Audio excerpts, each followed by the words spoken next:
Digital Productions proudly presents the Waterman and D-Train Show. Digitized live from the Oct Computer Studios in Cape Coral, Florida, it's the Waterman and D-Train Show. What is going on? What is going on? We are back. Yeah. Dave is with us. Woo! In studio, bro. Yeah, bud. Welcome back. Thanks, welcome man. back to the deep, dark unknowns of wherever it is you go. Yeah, man. You know me, man. You know, sometimes I'll disappear for a week or so. Even though I show up for work, I'm still in some kind of dark recess somewhere, man. Deep, dark recesses of your mind. Mm-hmm. No, that's for damn sure, man. So what's up, dude? Nothing much, man. Just chilling. Gordon cannot join us tonight because, well, he is out of commission. I won't talk about it. I'll let him decide if he wants to talk about it or not. He is new to this whole thing, so he may want to still maintain a little bit of his privacy. True. Unlike me, man, where I just throw everything that I've got out there, man. You know? I don't think there's a private... There is not one thing in my life truly that is private. Oh, yeah? I mean, wouldn't you think? I mean, I've pretty much have talked, and there's still stuff to talk about, but I throw everything out there, man, because that's just what I do, and that's who I am, man, and I live through people, I live through the show, and, you know, working with Stan and Haney, working with you, Waterman and D-Train Show, I mean, everything that I got, I'm always throwing it out there, man, I guess. So, but, bro, I've been in a badass depression for the past 48 hours, man, like I can be real pumped up and positive. Sure. Right? And that'll last a few weeks. It'll keep going.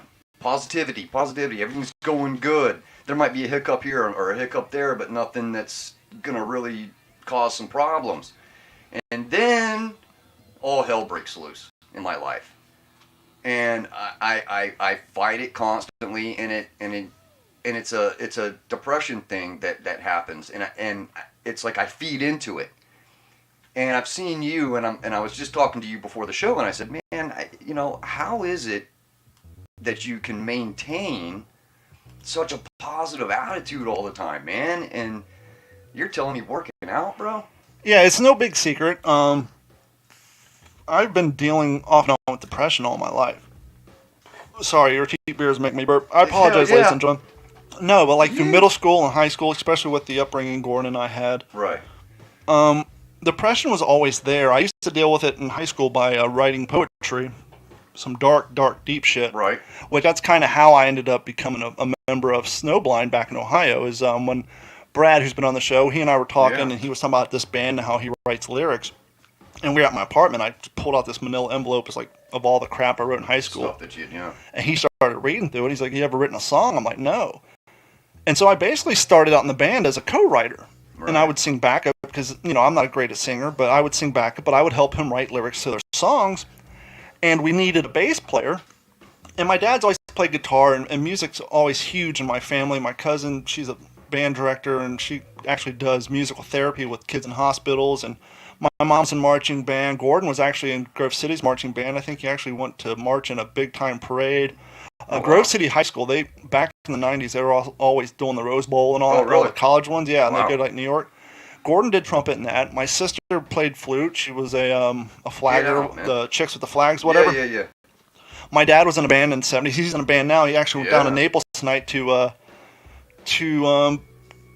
talk with some guys about playing in a Guess Who cover band. Get it out. So he went from playing in a Santana cover band to possibly doing a Guess Who. Guess Who cover. So anyhow, music's always been around. I mean, when I was a kid, I'd play G.I. Joes on the pedal on my dad's Melody, you know, that you hook your Fender pianos into. Yeah, I'm down.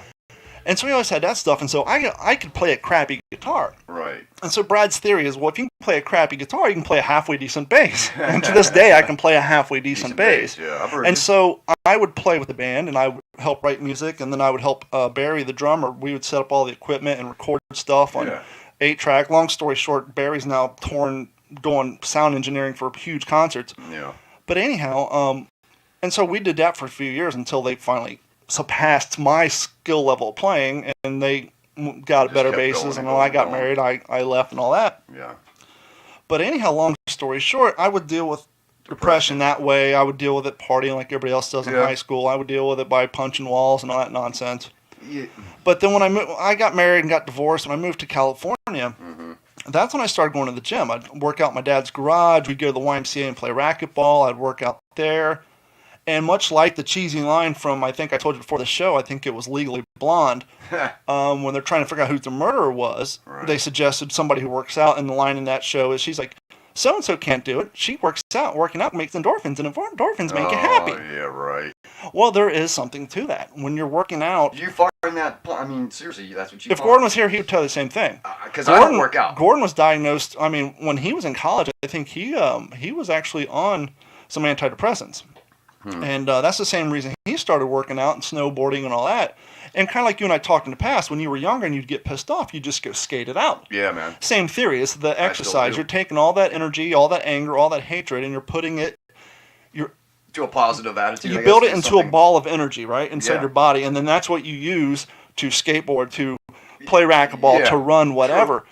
And so if you talk to anybody who does a consistent workout multiple times a week, if they go a week without working out, running, whatever, going to the gym, playing racquetball, tennis, whatever, they will start getting pissy and they will start getting depressed. A little bit. And so the way that I help fight, all that crap, I run, I go to the Right. gym, I just find things, and, you go out and run 3 miles, you don't have the energy to be pissed off or depressed anymore. I can see that. I see that, man. Because it's amazing to me, man. Because I don't take medications or any of that sort of thing. If anything, you know me, man. I self-medicate. You know what I'm saying?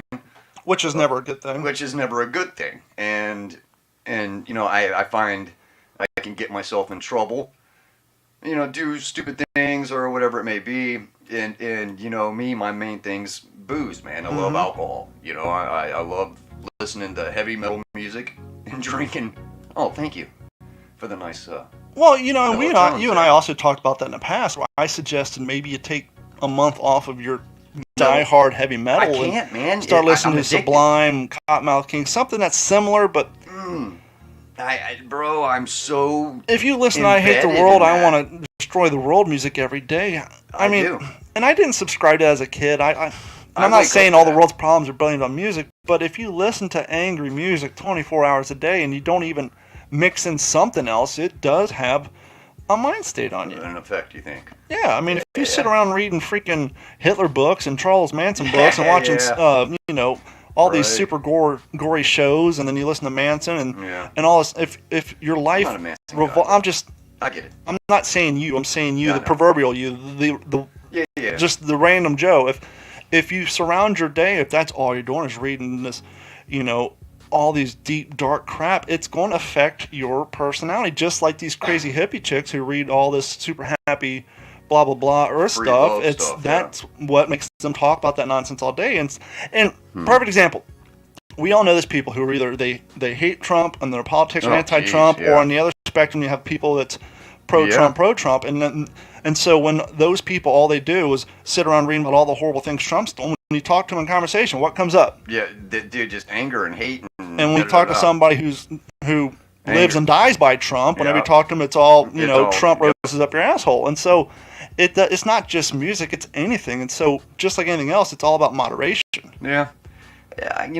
I find myself, but see, it's like my happy endorphins get released when I listen to those chugging guitar riffs, man, in that metal, satanic sort of stuff sometimes, man. And granted, I'm not into the whole, the belief of what some of the music's about, man, but I enjoy the rhythms, like this band Meshuggah and Slayer and these bands, man, they just have great rhythms, man, and I enjoy that stuff, and it kind of just keeps me going. I do listen to the Beastie Boys and stuff like that. I'll listen to Sublime, but I don't know, man. I just been bummed, man. It's like I fall in that hole, but it's like, and you know me, man. It's like a light switch. I'll be totally cool, everything's good, and then bam. You just got to figure out a And positive. I'm going down the rabbit hole real fast. It's like boom, boom, like a toilet bowl, man. Like, Well, you got to find a constructive way to utilize that sucks, anger. man. But I've been dealing, and I've been dealing with a lot this past year. I've had a lot going on, man. I've lost some, I lost somebody near and dear to me, man, and very close, and it's been a family issue, and there's just me stepping up to the plate's been one of those things that is also putting, I guess, that extra stress upon me, man, that makes me go, what's the real deal here? What's really happening? Because I hear things from different people and within the family, and it's just it's a tough situation to balance out, I guess. But hey, I don't know, man. I'm living it though. There ain't no doubt I'm living it, man. Well, you have issues too because and I've got my own issues. Certain members of your family are dealing with health issues. Yeah. Some of them are suffering from mental declining, and Absolutely. Something that may have happened a few years ago that most people who moved on from, it'll just come up in their memory like it happened yesterday. And that's what's happening with and so me. then you have to deal with all of the... On a daily basis, it's almost like Groundhog Day with certain people. Because it's, they talk about this certain person, and it's gnarly, man, because I look at this person, and I'm like, you're in your late 70s. Mm-hmm. I understand. I'm not that guy. I'm somebody different. I do different things. I've always been different. Sorry that I'm not that person, and I find myself apologizing that I'm not that person. Does that make sense? Absolutely. Because that person took care of them in a way that I cannot. Because I can barely take care of my damn self, let alone take care of two elderly people, man, and I try my hardest, man, every day to balance everything out, man, and that's why I fall into these depression holes, man, where I go down this rabbit hole, man, because when you're surrounded by negativity, and that's all that's going on, you feed into it. That's what you're gonna kind of. But that's exactly what I was saying about the music. For me, too, anyways, though. I feed into it. But that was exactly what I was saying about the music too, though. And so if you're constantly around that, Yeah. it's going to have an effect. Yeah, I guess, man. Well, I here, guess. this What do you got going, man? Well, this kind of Sorry about spills that, in. No, folks. this kind of goes along with that because we were talking about it a few weeks ago, and I said I wish I had the clip from it, and we were talking about Jerry Seinfeld's driving in cars with comedians getting coffee, Right. and we were talking about how he was sitting there with Chris Rock, and Chris Rock was talking about how his wife gets upset when their daughter doesn't get to play basketball because she's not all that great. Mm-hmm. And anyhow, it parlayed into something that I never thought about, and I was kind of shocked to hear Jerry, I was going to say Springer, Jerry Seinfeld say, here's that clip. Let's hear it. Now, my wireless keyboard, I'm getting, delays. I don't know why. I just hit the button and it hasn't started yet. That's why all at the good. beginning, everything jumped. But let me try again. My wife is always trying to stop the boys from beating on each other. I'm saying, no, they got to learn this is it. This is life. Does your wife do that? Trying to stop the fights all the time? Wanting everything to be fair. You hate that. I hate it. Lola had a basketball game. Coach didn't put her in. It was a real close game. She's not the greatest. Didn't put her in. Wife's pissed off. I'm a little pissed, but my thing is, hey, honey, there's a way to get in the game. I'm just saying. There's a way to get in the game. Other than having your mother. Yeah. I mean, some kids actually got in the game. I'll tell you one of the great activities is skateboarding. To learn to do a skateboard trick. How many times you got to get something wrong until you get it right? And you keep falling and you hurt yourself. And you hurt yourself, and you learn to do that trick, now you got a life lesson. Whenever I see those skateboard kids, I think those kids will be all right. Yes. And that's kind of a very, very valid point. Very valid.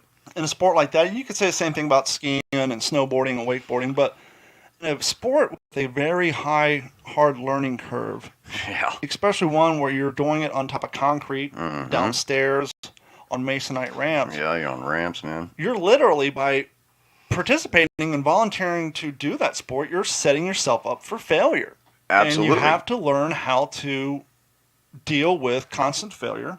Of course. Judging yourself on, okay, what did I do wrong? How do I improve that? Mm-hmm.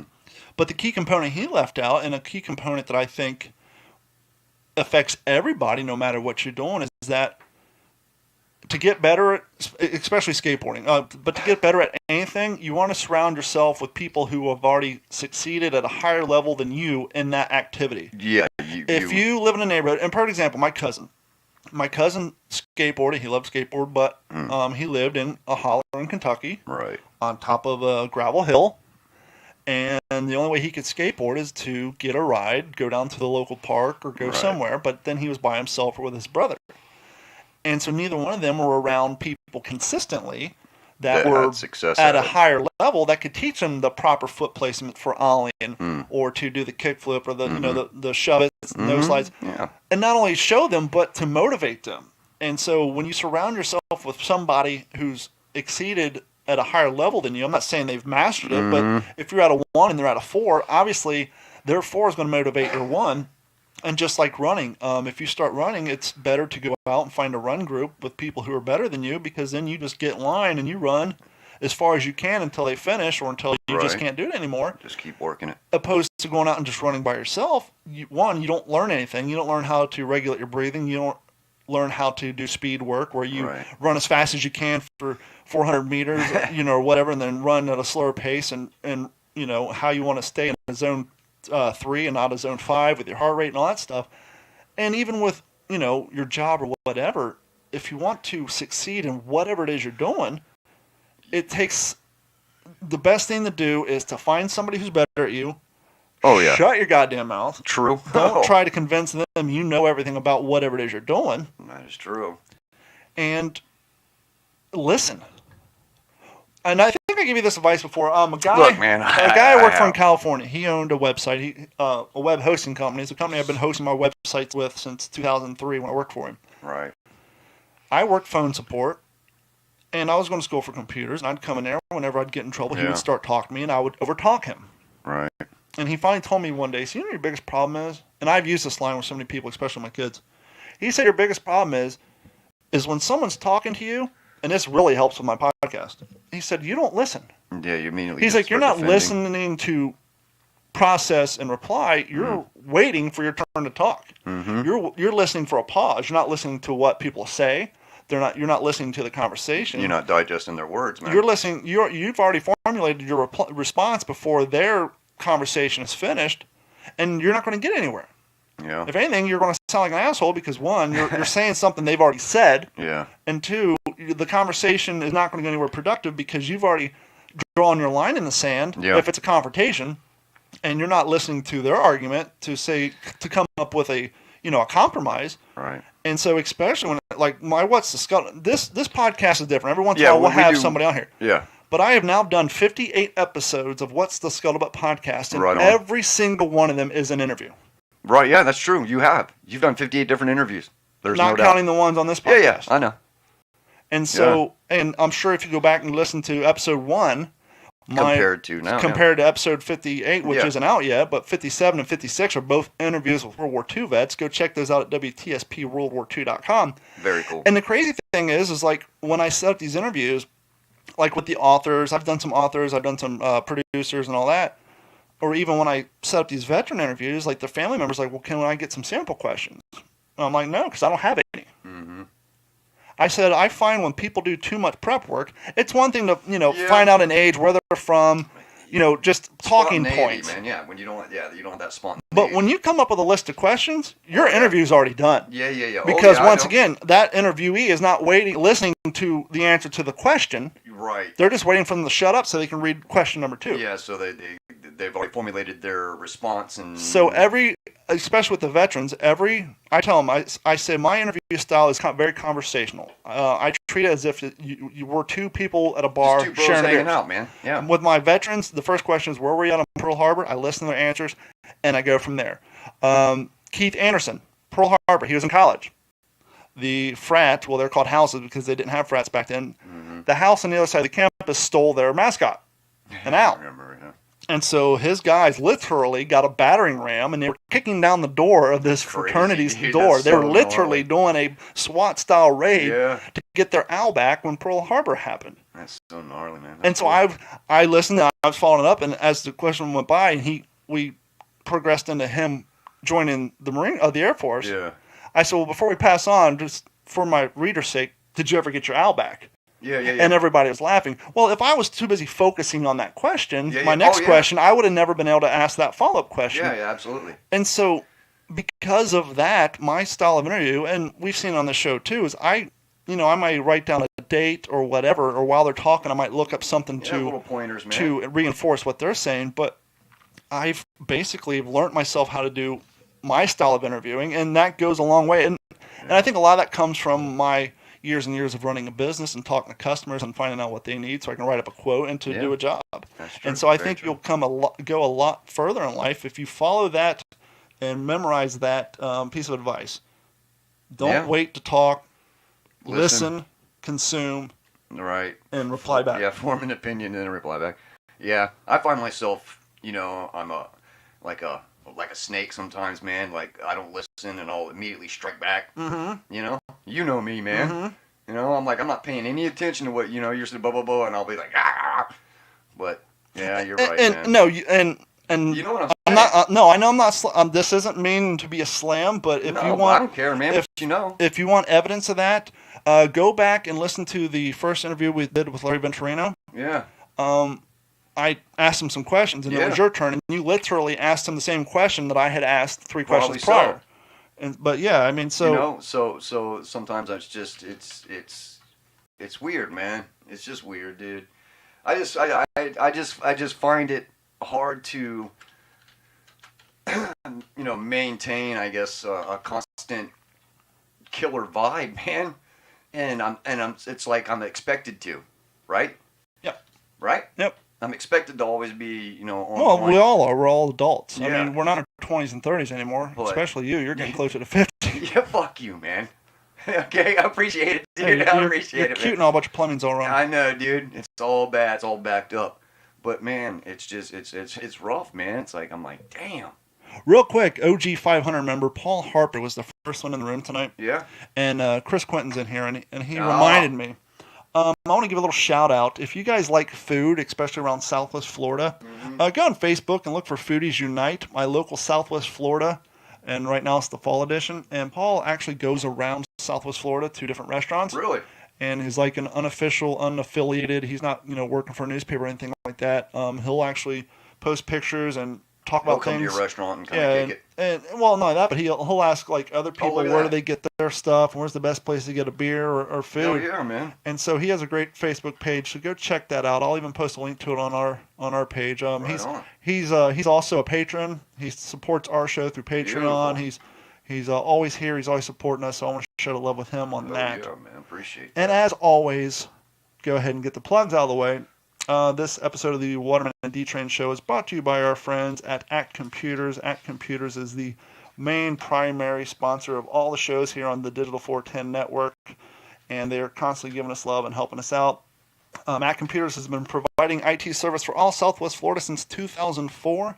They specialize in veterinary clinics, businesses large and small, whether you're drywall, AC, mom and pop, it don't matter, do blinds, do food arrangements. I don't want to give out names. But anything you need help with, you need computers installed, network expansion, server management, antivirus, two-form authentication, online backups, laptop repair. Here, tech tip for Monday. I've had this happen quite a few times. If you have a laptop, what tends to happen if you open and close it a lot because you're taking it to work, you're taking it home, inevitably what tends to happen is one of the hinges will seize up. And people will continue to force it. But what happens is the hinge doesn't move. There's 3 recessed nuts molded into the plastic that makes it the back of your screen. Yeah. And so what happens is when you continue to lift that, those nuts pop out. And so now, instead of just having to replace the hinge, you got to replace the whole damn housing, and the repair gets a lot more expensive. But those hinges are super cheap. So if you guys have a laptop hinge that's gone bad, leave it open, utilize it, give Act Computers a call, or any IT guy for that matter, and they can replace those hinges for super cheap. Give them a call, 239-283-1120, or go to act-capecoral.com. And I know what you're thinking, Don, I'm not in Southwest Florida. How can they help me? As long as you have working internet, they can help you. Give them a call, 239-283-1120. They'll send you to their website. They will log in remotely. And if you feel the need, you can ship your equipment from out of state if you want, and they will fix it that way. And while you're out there surfing the internet, go to d-410.com. Click on that Amazon link and save it in your toolbars on your desktop. And whenever you use it, it will not charge you up. Oh, wow, it's quiet. Oh, yeah, but they will send us up. There we go. And once we get our account with Amazon gets to a set number, they will allow us to withdraw all that money and put it in our bank account. We're getting close, but we're not quite there. Once again, d-410.com. And also, while you're there, that is the same place you can get the Patreon link and sign up like Paul Harper did. There's 3 plans. You got the $1 a month, the $3.50 a month, and the $7.50 a month. As you know, if you sign up for the $7.50 a month plan, you will get a free T-shirt your second month then. And thanks you guys for since last week when we were talking about the Digital 410 YouTube channel. We got quite a few new subscribers. Yeah. We're actually at 199 right now. Sweet, We man. got a long way to go before we get monetized, but we love each and every one of you. Somebody out there wants to be number 200, so go ahead and click on subscribe, and we'll get some more content to you that way. Hell yeah. Go ahead and launch that browser. Let's go ahead Yeah, and get dude. this So guy what out do of the you way. get? So, obviously Gordon's not here, man. Yeah. What do we got going on? Well, go ahead and launch that browser. I'm kind of. Click on the I Chrome icon. got and it. you'll stop. I know what I'm doing. What's that phone number? If you want to give us a call at 239. 990-9227. 990-9227. Go ahead and hit that full screen on Alright, there. hang on The square down Yeah, the bottom. The bottom of the video. Yeah, there we go. That one. Bam. Nope. Hit play. Yep. Hit play. Rewind it. Hold on. Got it. This is a shit show here. It's all good. That's what hit this show's play. all about, man. And hit play. Alright. What is this? I don't even know what this is all about. This is getting a lot of talk on the internet. This is? Yeah. Got a young boy sitting in the bathroom. Hey, Dad. Yeah, bud? I think I got my period. What? No, dude. No. This whole time. No. Guy rolls over, there's blood on his sheet. No. This guy's looking at his crotch for a blood stain. No. Another guy opens his locker, maxi pads fall out. Thanks. Girl helps him out. Shush. Maybe I'm gonna get you Sorry. to read on Do that. you have a tampon? Yeah.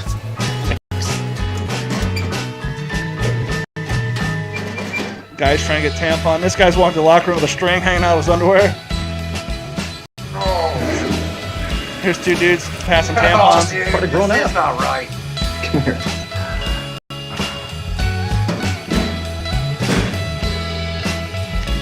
Guy and girl making out. She's in her underwear. I'm on my period. Me too. What the F, man? Stop. Pause it. All right, hang on. Whoa. Okay, it says on the screen, if we all had them, maybe we'd be more comfortable with them.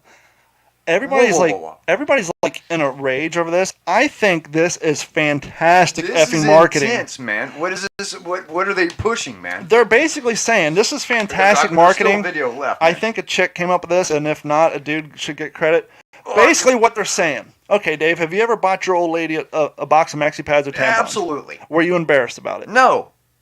You know guys who are. Oh, of course. We man. know guys who you would filmed not. me for God's sakes going into a Walmart Yeah, one time and because there is a sense of embarrassment about dudes looking at tampons and maxi don't bother pads. me. I'm like, yeah, it's You all and I good. both know dudes who would not, under any circumstances, Yeah. buy them for their girlfriend. True. Maybe they'd buy them for their daughter, but they're embarrassed about it.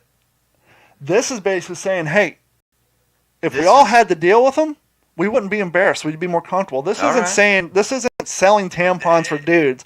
This is a great way of saying, hey guys, get over your nonsense. Bro. Women don't care. Why are you embarrassed about it? I actually was out buying a box of pads one time. I gotta. Hold on, I was out buying a box of tampons one time. And there's a lady in the aisle with her kids. Yeah. And I walked by and she goes, that's a real man right there buying maxi Right, pads yeah, for his hell old yeah, lady. man. And so this commercial, everybody's like, "Oh, this is the pussification Well, of it the-" looks. For starters, this is like over in Britain or some shit. It must be because look, I'm gonna be honest with you. I'm gonna be honest with you, bro. I'm gonna be dead honest with you, man. It seems I'm gonna have to check it out again. I gotta see this again because it seems as though it's like is it?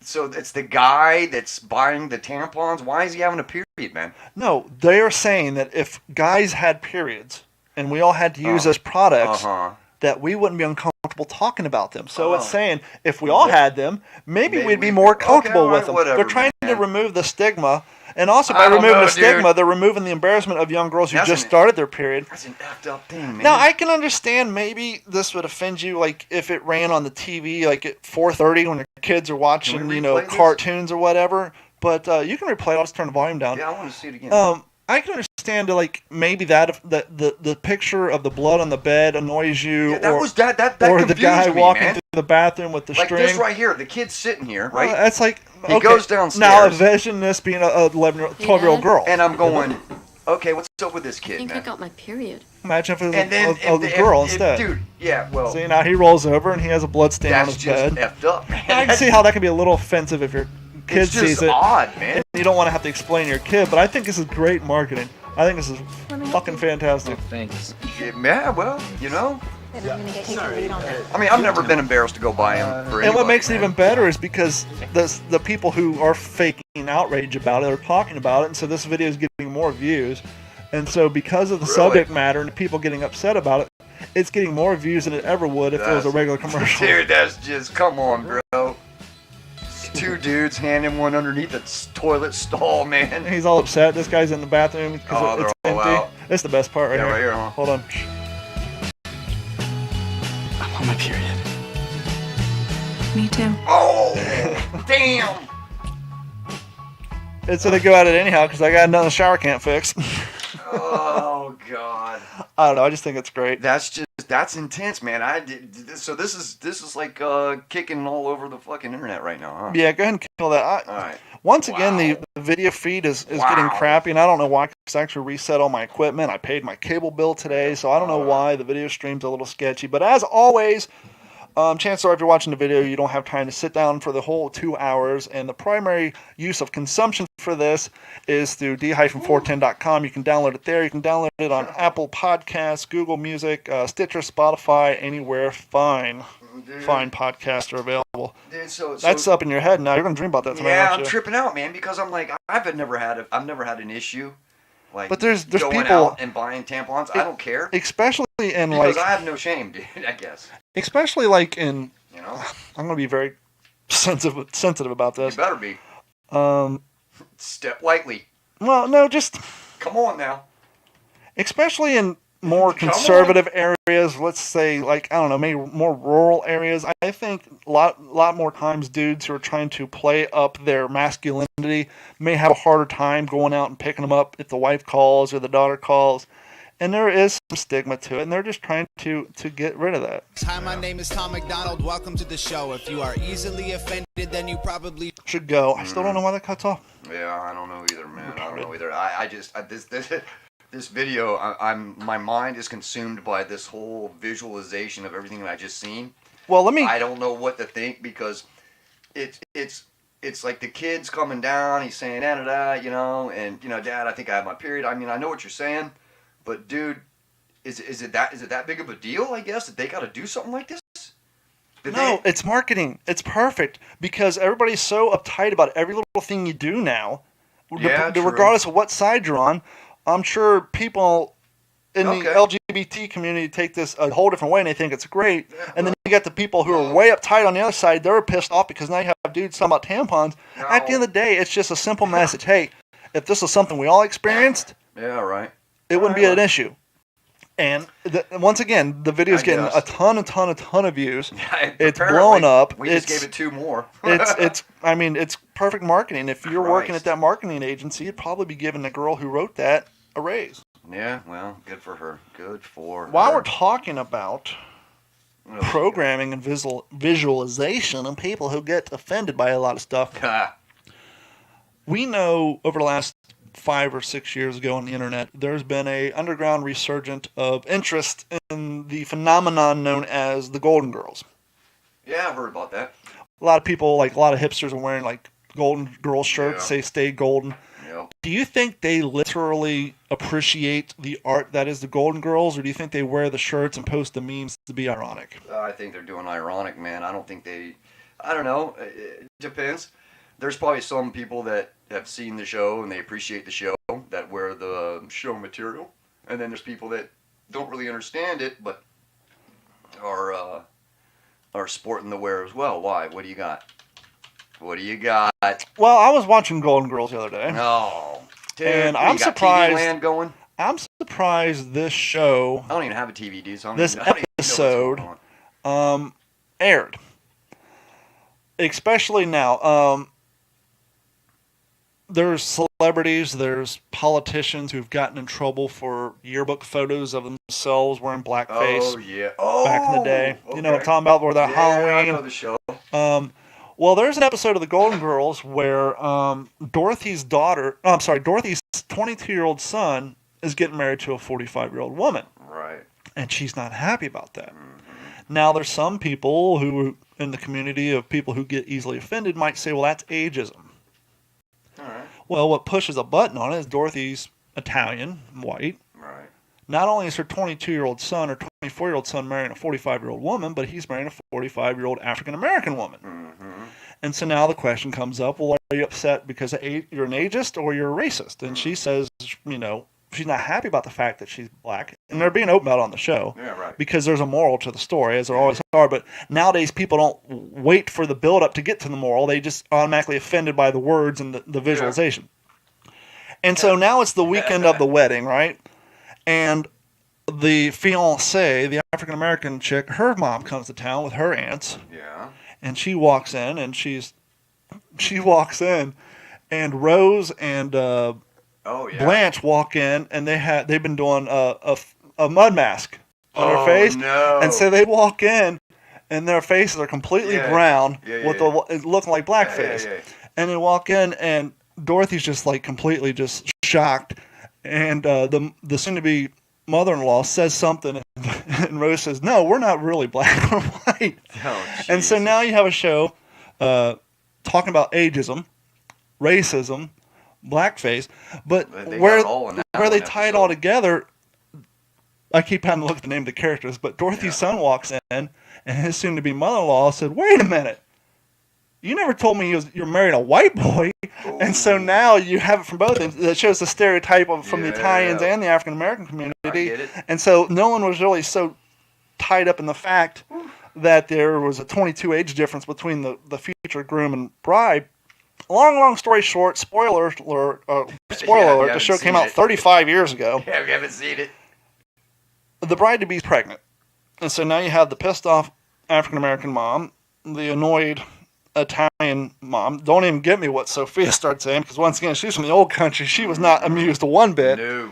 But it turns out the bride-to-be is pregnant, and so everyone gets together, decides to get over their own prejudice so they can enjoy the life of the grandbaby. Right. Yeah. And that was the moral, that everybody has their own prejudices, but that you got to overcome them and move on for the better of the group. Yeah. But I'm just thinking, I'm surprised that someone in management decided not to pull that episode, or I'm surprised people haven't. Yeah, I watched it. It was on TV. It was like middle of the day. Okay. And I'm kind of surprised that, I'm sure if you dig deep, you can find some tweets about it, but just the way everybody's going nowadays with everything funding everybody everywhere, I was just laughing, thinking, here's the community that usually complains about the sort of content are the ones who love, or at least their shirts and their memes on the internet make them appear to love the Golden Girls.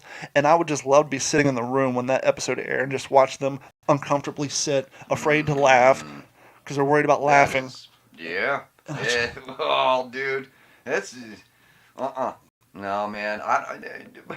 You can't say nothing nowadays. Well, see, and those shows are great about that. Archie Bunker was a perfect example. They would Archie have a whole Bunker episode about his bro. racism, about his homophobism. It was hard. And then it would wrap up at the end of the episode with the moral of the story, talking about how all that stuff is wrong and you got to get over it yourself. But nowadays, people, unless it's on HBO or Showtime or Netflix, if it's a... He went off against hippies one time. It would... Well, he always went up against hippies. He hated meathead. He hated hippies hard, dude. And so... I think it's slowly starting to come back with shows, but it's just amazing how people, and of course it's always a small group of people who scream the loudest, and then when the news has a slow news day, they go out on Twitter and try to make something into something that it's not. They're the ones that are writing the tweets and writing the Facebook messages and all that other stuff. You're right, I guess. And so it's just crazy.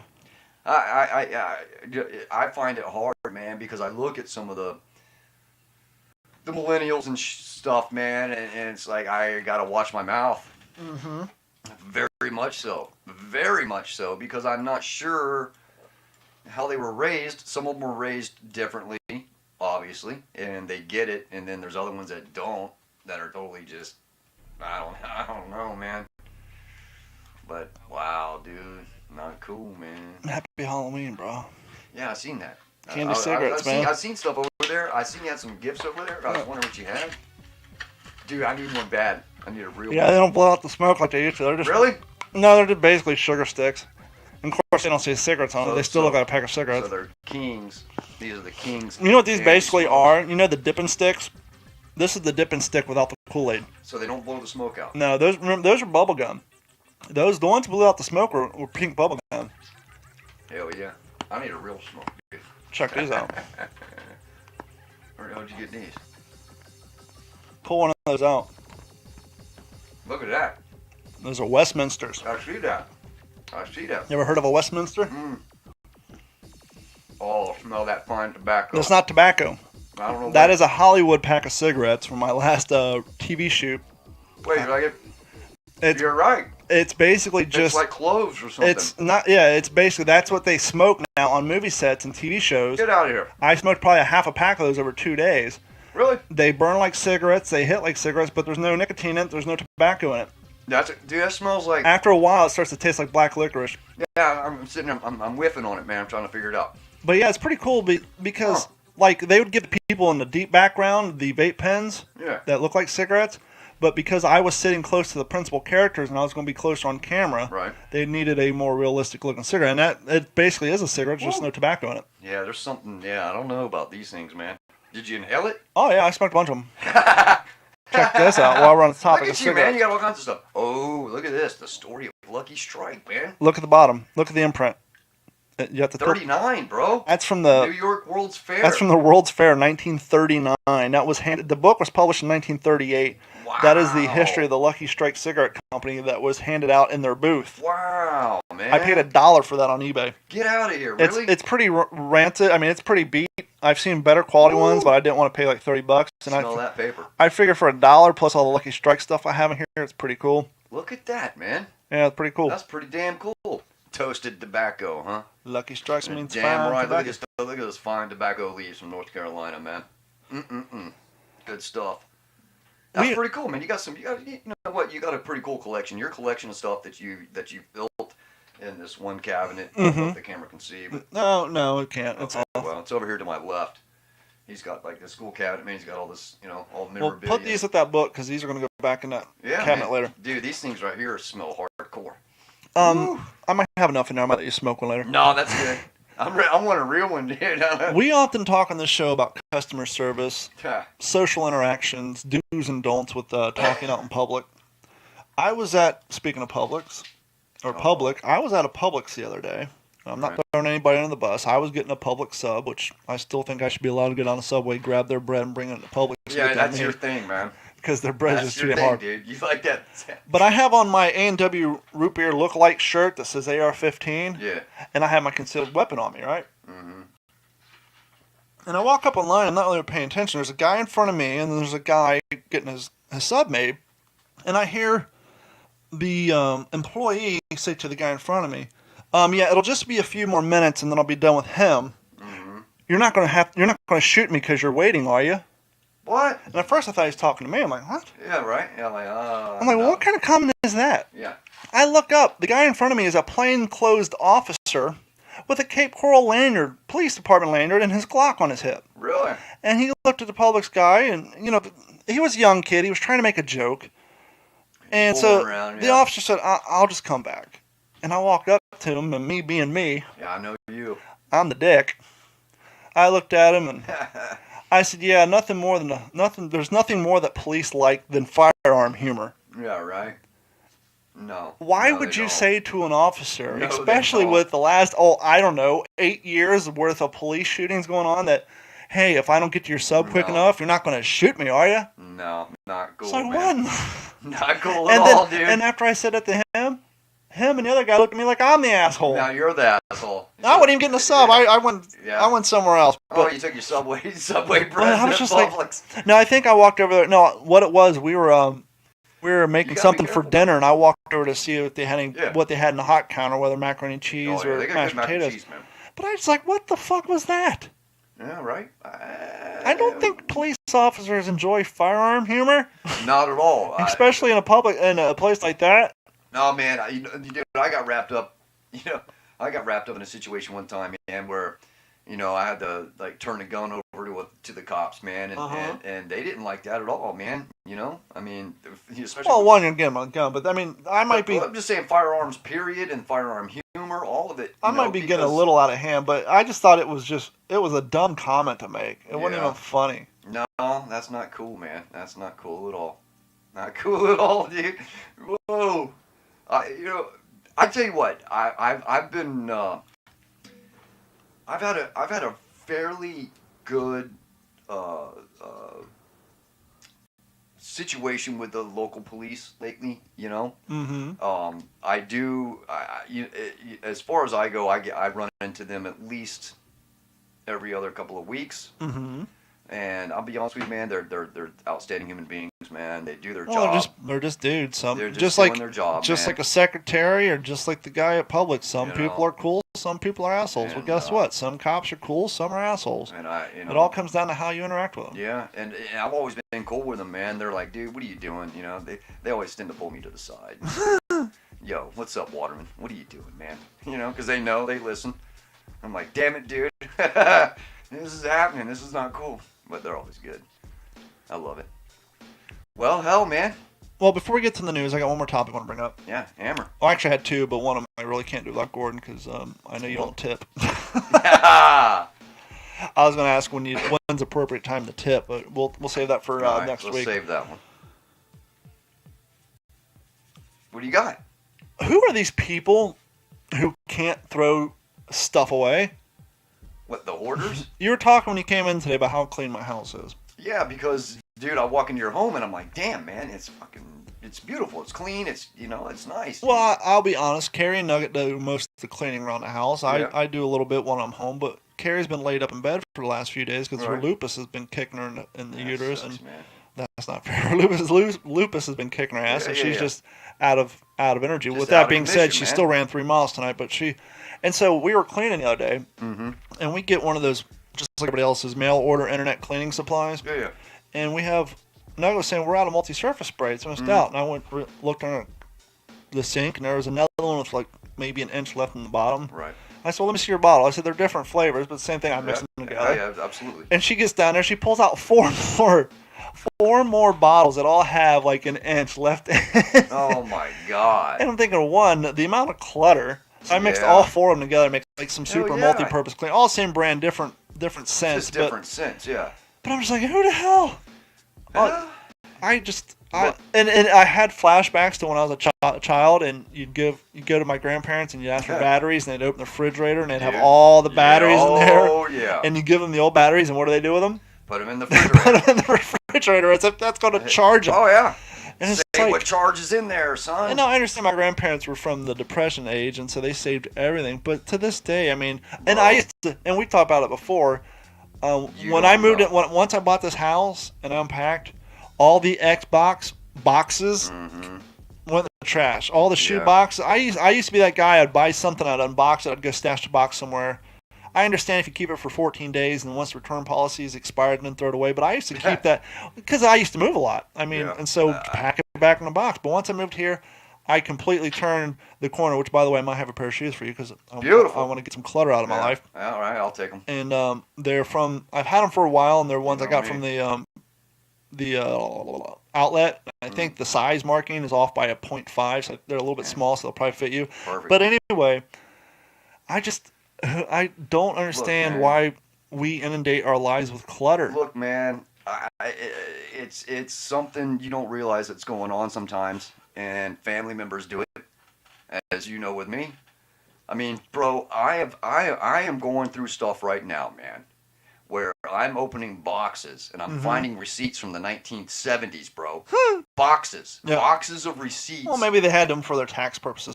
No, man, it's just because, it had a warranty for a tool that was bought in 1977, and by God, I'm going to save that receipt and stick it in with these other receipts from everything else that I've bought, and I'm just going through stuff, and I'm going, dude, this is safe. I'm talking about every nut, bolt, screw, wing nut, everything, dude, washer, bro, if it came off of something, bro, motor mounts, I've got it. I've got everything that you could possibly imagine right now in my garage, man. It is so insane.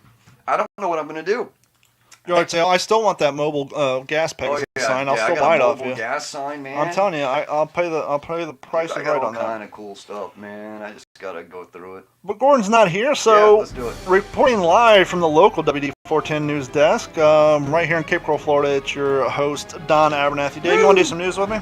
Yeah, dude. You want to read a story or two? Yeah, I'll read a story. Let's see here. Give me something. This is right up your alley. Pager, if you got it. Well, just read. Just read until you feel you got the point across. That's a good one. Are you going first or me? No, go ahead. All right, let's see here. This comes out of Boynton Beach, Florida. While others are downright uncomfortable about the invasion of iguanas in South Florida, Ansuna Pathak sees opportunity. Apparently, this guy's seeing an opportunity in the iguana invasion. That's because he makes a living selling iguana meat from his California-based exotic meats operation. His business is booming, apparently, so much of that he expects to relocate to Fort Lauderdale by the end of the year. Why should I be here in California, he says, when all the iguanas are in Florida, man? It does not make any sense. The guy's got to move his business. You're missing out on an opportunity, Dave. You should be catching iguanas and selling them to California. Yeah, apparently that's what I should be doing. This guy actually has a iguana skinning plant. Yeah.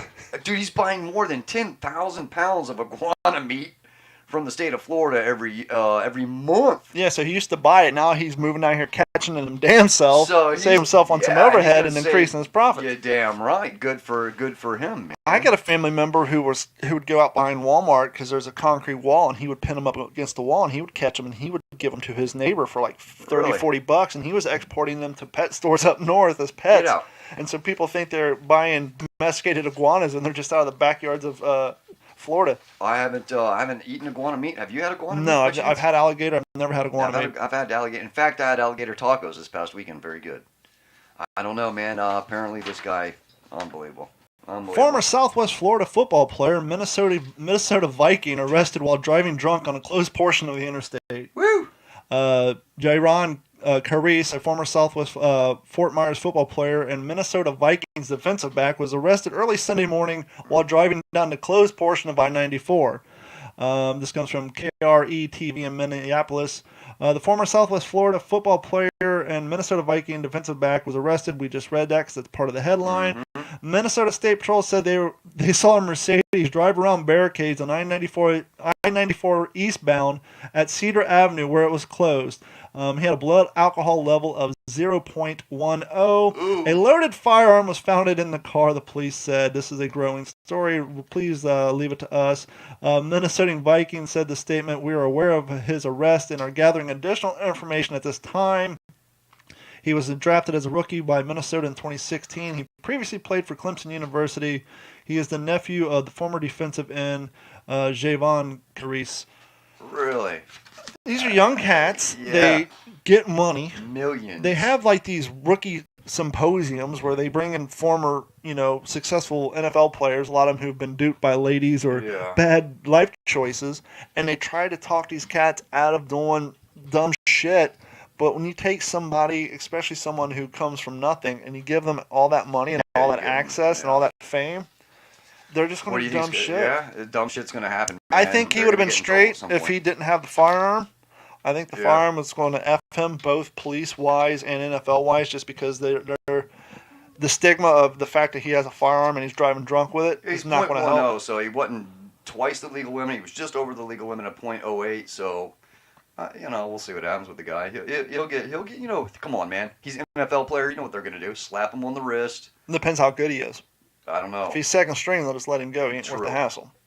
True, but if he's good, man, they'll let him through. There's no doubt about that. There'll be ways around all this. I'm gonna read this story with a caveat. This comes from a website called Ammo Land. Nice. Take it for what you want. But it's interesting. I shared it on my page, and if this is true, it's, well, effed up, because we rely on certain law enforcement agencies to enforce Florida state statutes, not knowingly break them. Tallahassee, Florida. This is from AmmoLand.com.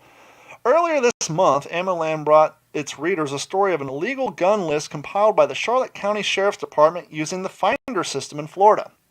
Pawnbrokers, i.e. pawn shops, are required to enter the information of a firearm transaction into the Finder system. The system transmits the serial number of the firearm along with the make and model to the local sheriff's department to make sure that this person's pawning a gun that was not stolen. A bug in the system also transmitted the name and addresses of the transfers to local law enforcement. Charlotte County Sheriff's Department, according to AmmoLand, the department used this information to create its own list of gun owners. Now, where this is a problem, somewhere back in the day in Florida, they decided that this is an issue. So in Florida, it's a felony for law enforcement agencies to keep a list of gun owners under Florida Statute 790.335. The Charlotte County State's Attorney Office determined that the Charlotte County Sheriff's Department did not violate any laws in compiling this list. After the results of the investigation, Florida Carry, another website, asked Attorney General's Office of the state to carry out an independent investigation. AmmoLand had discovered, with the help of reporter Andrew Sheets, they don't say reporter for who or where he's out of, Right. that the abuse of the Finder system appears to extend past Charlotte County into surrounding jurisdictions. It isn't clear how far the abuse extends across state lines. Emails obtained by Mr. Sheets and AmmoLand shows that the Charlotte County Sheriff's Department shared their list with other departments. One of the other law enforcement agencies that the sheriff shared the list with was the Northport Police Department. Sarasota Sheriff's Office has also been compiling a list using the Finder system. More disturbing is that the sheriff provided an unredacted list of the pawn transaction via emails to Mr. Sheets. The file contained not only information about the firearm, but also the names of the person pawning the gun, putting them at risk of robbery and possibly violating their privacy rights. Now, I'm not saying that that statute is right or that statute is wrong. All right. Let's say that this is true. Okay. And let's say you don't care about that law and you're like, well, who gives a shit? I want the police department to have a list of people with guns. Right. My question is, if this is true, we have multiple departments actively breaking Florida state statutes.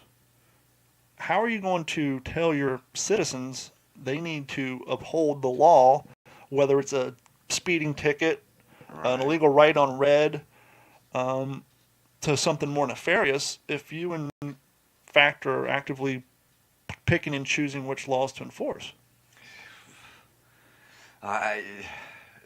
Dude, I'm at a loss for this one. I'm gonna be honest with you because, as you know, I've picked and choose laws to enforce on myself. Well, we're not but we've said so much positive pro-police stuff on here. But I'm very,